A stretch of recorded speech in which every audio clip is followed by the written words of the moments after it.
think that links in some way to the idea of evil. I mean, it would seem that evil is to do with what happens after we fall into time.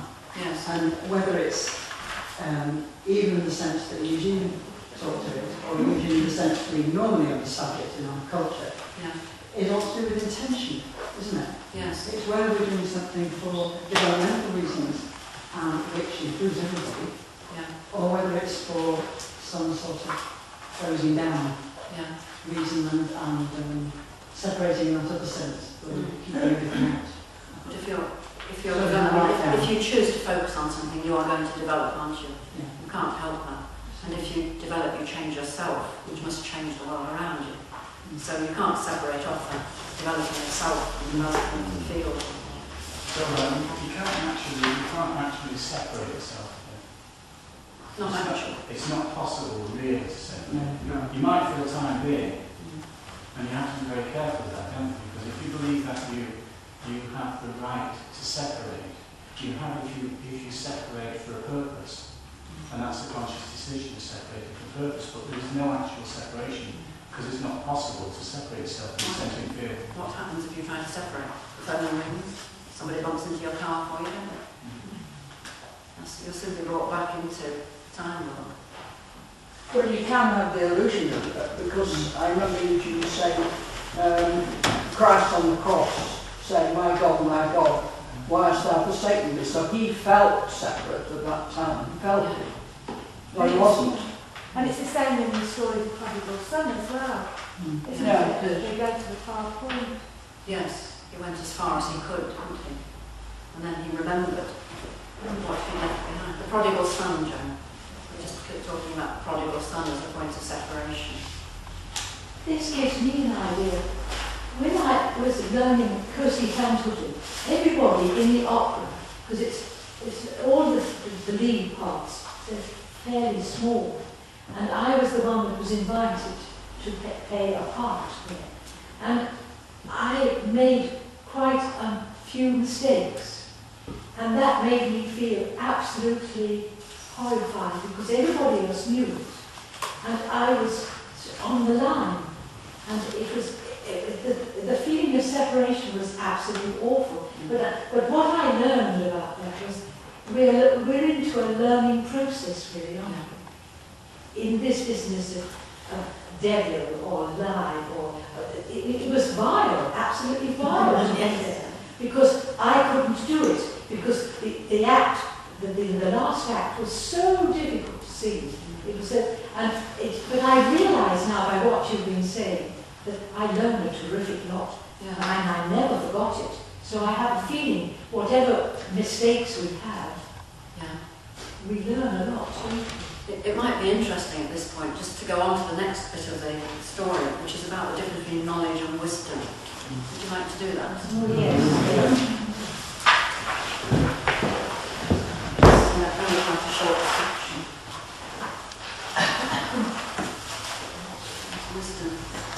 Knowledge before that.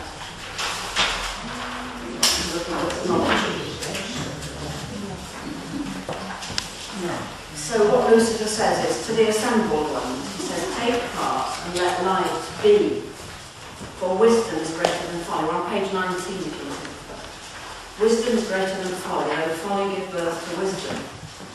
And they said, what is wisdom? For we know only knowledge.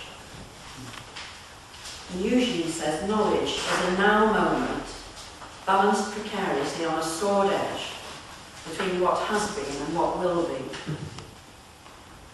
There it is. Do you like knowledge? The K means to know. Now, edge. So balanced on a sword edge. And people were talking a little while ago about this just sitting on the fence, wasn't it? Being precariously balanced. And I'm sure we all recognise this, don't we? The feeling that whatever happens, we're in danger of falling somewhere or another. And this is in the time world. It's between what has been and what will be. So knowledge is a time-based structure. It goes through now, what was, what is, and what will be.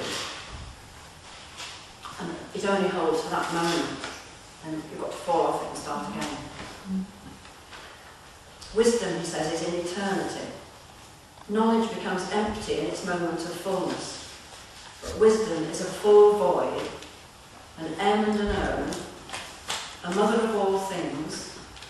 Verily wisdom is an egg of gold, goose-laid and white, and as clear light in a crystal ball. How about that? Shall we sort that out? See what he's talking about. Is wisdom what we connect with when we're in and out? And knowledge, in the way we normally think of it, is what we apply and what we remember. That really is what he's saying, isn't it? He starts off with the O and the M. Wisdom is an M and an O. What does M mean? Substance. Substance, doesn't it? And the O is the circumscription. So we start off with the substance, the physical being in time, don't we? Object awareness.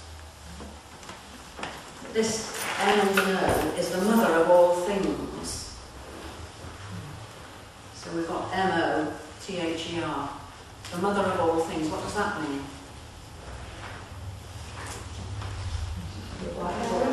Creation. The black void. Is this the sullen woman? The sullen woman in the story of merit? M1ing at the bottom of the ocean. Lurking in all of us, isn't she? So the mother of all creation is that pre-creative darkness, the pre-creative power, which is waiting to be disturbed. It's actually waiting, and it's waiting in total frustration to be disturbed. So it's the mother of all things. Wisdom is an egg of gold. So suddenly this OM, darkness, mother of all things, has become an egg of gold. Why an egg of gold? Potential, isn't it? Why is this gold an egg this one, dear? Gold is. It's uncorrupted. It can't be corrupted. Perfection. It's perfection, isn't it? Can't be corrupted. So this egg of gold, this wisdom, can't be corrupted. We can't say that it's absolute truth because it's greater than that even. It's totally incorruptible. Darkness and the pit of the ocean. It's sort of malleable as well, it's not. Sorry? Gold is malleable as well, isn't it? Malleable. Well, that's the next stage of Mary, isn't it? The malleable Mary. And this egg of gold is goose-laid. Why is it goose-laid? So you've got the crib sheet in front of you, haven't you? It's got the word going. It's got the word go in it. What does that mean, Shabbat? It implies some active. It implies some active. It's got the word goo in it as well, hasn't it? The goose also has the quality of waking people up. It acts like a guard dog. So when it's creeping up on your house and you've got a goose. Isn't it? Yes. And in Egyptian mythology you have the goose is the great cackler. It is. That signals creation out of the chaos of the waters before creation. They always know There's there's a waking up. A symbol of waking up creation. And it was also used as a symbol of fertility because the goose migrates, doesn't it? When the geese arrived or left, you knew the seasons were changing because the geese follow the snow line, don't they, in Canada? They follow the cold air. Goosey, goosey gander. Whither shall we wander? In my lady's